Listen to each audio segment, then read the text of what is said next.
이번에는 4일 수술 후 퇴원할 때까지의 입원 생활에 대해 말씀드리려 한다. 암센터는 간호간병 통합 서비스와 코로나로 인하여 면회가 금지되어 있어서 병동 앞 작은 공간에서 잠시 볼 수 있을 뿐이다. 5일 화요일, 오늘까지 아들 2차 지피평가이고 우리는 오늘부터 시험이다. 시험이 끝나고 점심을 먹고 조퇴를 하고 병원으로 향했다. 4일 같이 수술 받으셨던 젊은 아줌마가 9시에 퇴원하셨단다. 병원 생활이 답답하고 지루하셨는지 퇴원하고 싶다고 하셨다. 돈을 아끼는 어머님이 택시를 타고 충주까지 가신다고 하셨다. 결국 금요일 퇴원하고 우리 집에서 하루 주무시고 토요일 새벽 출발하자고 하는 것으로 타협을 하였다. 에어컨이 약한 것인지 열이 나는 것인지 덥다고 하시면서 부채를 가져다 달라고 하셨다. 6일 수요일, 자전거를 타고 출근하였고 부채를 하루 종일 찾았지만 없었다. 오늘도 시험 기간이라 점심을 먹고 조퇴하였다. 자전거를 타고 암센터로 가는데 1학년 진서와 아연이가 앞에서 가고 있었다. 진서가 부채를 가지고 있었다. 그렇게 찾을 때는 없더니 우연하게 보게 되었다. 진서는 흔쾌히 부채를 주었고 나는 진서가 먹고 싶다는 투게더를 사주기로 하였다. 어머니께 부채를 드렸고 어머니는 항암 치료를 약하게 받고 싶다고 하셨다.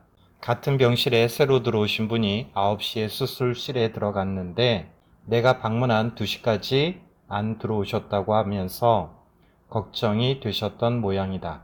병원을 나와 근처 노브랜드와 편의점을 뒤져 내일 진서에게 줄 투게더를 사서 학교 냉동실에 두고 퇴근하였다.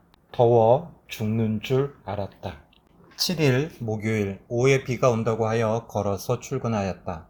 오늘도 점심을 먹고 조퇴하였고 걸어서 방문하였다. 작은 이모와 통화하셨는데 일찍 퇴원한다고 뭐라고 하셨나 보다. 어머님이 일요일 퇴원한다고 하셨다. 8일 금요일 출근 시간보다 일찍 버스를 타고 출근하였다. 일요일 퇴원하신다고 하여 과일을 드리려고 방문하였으나 15번 정도 전화를 하였는데 받지 않으셔서 82동 병동 입구에 놓고 출근하였다. 선생님 회진 때 토요일 퇴원하고 싶다고 말씀드렸더니 선생님께서 쉬는 김에 푹 쉬고 가라고 하셔서 일요일 퇴원하기로 하였다. 1교시 부장회의 2, 3, 4 수업하고 5교시 잠깐 쉬고 6, 7 수업 그리고 바로 운영위원회 교육과정 발표를 하고 걸어서 퇴근하여 병원을 들렀다. 어머님이 나와서 기다리고 있었고 바닥에 앉아서 수다를 하였다.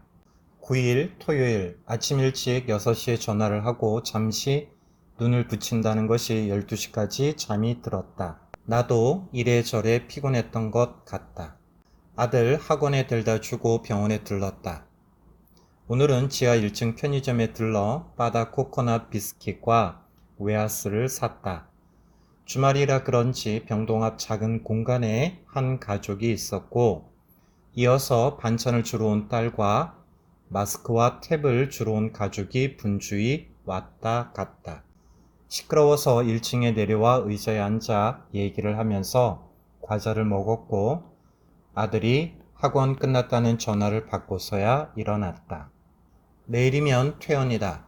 매일 일만 하셨던 분이 병원에서 아무것도 하지 않고 있는 것이 여간 답답하고 불편하셨던 것 같다.